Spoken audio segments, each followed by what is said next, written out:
আচ্ছা, এর আগে আমরা কি শিখলাম যে কোন সংখ্যার গুণিতক কিভাবে বার করতে হয়।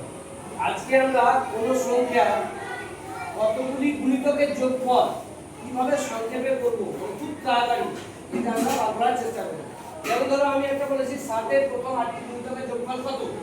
এখানে ফর্মুলাটা কি n/2 ইনটু প্রথম গুণিতক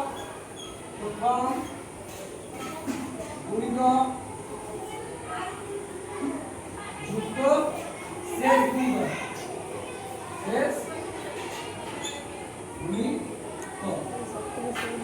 তাহলে n মানে হচ্ছে কটি বলেছে সেইটি 8টি। তাহলে 8/2 আর প্রথম গুণিতক 7 এর প্রথম গুণিতক 7 যুক্ত 7 এর 8টি গুণিতক বলেছে, তাহলে 8তম গুণিতক 7 আছে 56।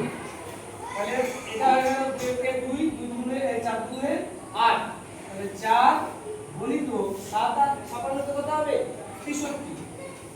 তাহলে এবার গুণ করে দাও 3 4 12 4 1 4 24 আর 25 আমার হয়ে গেল।